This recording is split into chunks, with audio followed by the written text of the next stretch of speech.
Assalamu alaikum wa rahmatullahi wa barakatuh. We all know that Muslims are obliged to fast for the entire holy month of Ramadan. Today, I will discuss the wisdom behind fasting.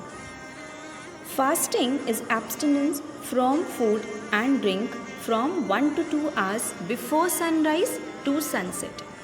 The duration is 13 to 15 hours in most countries. Fasting for 29 to 30 consecutive days in the month of Ramzan is obligatory for all adult males and females. Allah says in Quran, Surah Baqarah, Ayat 183, O you who have believed, decreed upon you is fasting, as it was decreed upon those before you, that you may become righteous. We fast for Allah. We abstain from food and drink in spite of their availability, even when we are alone, only because we know Allah sees everything and He has knowledge of everything. If we always keep in mind that whatever we do is monitored by Allah, we will seldom do the forbidden things. This has the potentiality of spiritual awakening. It also helps us understand the suffering of those poor people who don't find enough food and remain in hunger most of the times. This creates the quality of sympathy and charity. Distress of hunger and thirst for 13 to 15 hours daily for 1 month makes us patient and tolerant to adverse situations of life. It also prepares us for adverse situations like war and famine, when we can be forced to suffer from hunger and thirst and share small meals with others. It is a 1 month training of self-control and patience. Not taking delicious food and appetizing drink despite their presence inculcate self-control in our character and attitude, which is to be applied in our daily life in rest of the year.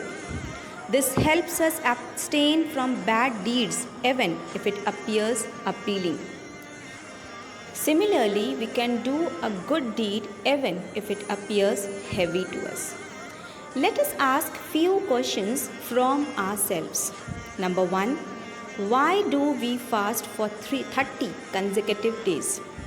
The goal of moral and spiritual development can be achieved only through consecutive fasting. Short duration fasting like twice or thrice a month throughout the year will not serve the purpose. Number 2, why fasting for the rich who don't face shortage of food and drink? The answer to this is, they need fasting far more than poor who are already trained with hunger. They need to fast to understand the suffering of the poor who are often forced to remain hungry. The hunger that poor face is so dearing to Allah that He has prescribed fasting for everyone. Next question is, then why fasting for the poor also? The poor may remain hungry sometimes for short duration. More often, they crave for high quality, delicious food that they cannot afford. They seldom remain hungry for full day. Thirst is more distressing than hunger. 12-hour fasting with abstinence from drinking makes them more tolerant to hunger. So, why fasting for those who can't bear with hunger and thirst? They need to fast to generate patience. Then, why is drink not allowed? Thirst is far more distressing than hunger. Purpose of fasting can be served only if both food and drink are not allowed. Can abstinence from drinking for such a large duration can threaten the life? The answer is no. Threat to life resulting from dehydration is highly unlikely. Dehydration is possible only in prolonged exposure to hot climate. A person is allowed to break his fast any time if he thinks there is a threat to his life. The next question which comes is, can there be medical complications of fasting? A person is allowed to defer the fasting if he is suffering from any disease that can be aggravated by fasting. If fasting really causes some complications, he will fast later after he is cured. If there is no cure, he will not fast. There is wide flexibility in Islamic rulings, Alhamdulillah. Some people say fasting causes gas or acidical problems, but the cause is not fasting. It may be caused by overeating behavior in the evening and night, abnormal intake of food high in fat, or by some infection. Problems of acidity probably occurs to those who already have pre-existing gas or peptic ulcer disease. They should use medications.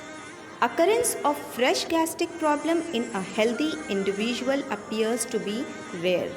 However, fasting itself has many proven beneficial effects on health.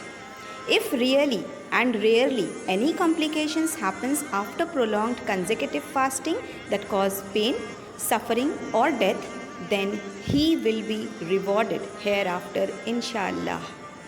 Nowadays, people fast like rituals. They fast to lose weight. They don't really fast for Allah. They don't aim to make fasting as a means to abstinence from sins. They break their fast with craving more and more delicious food. So the purpose of fasting doesn't serve on them. Let us all fast for the sake of Allah, and may Allah accept our fast and forgive our sins. Ameen.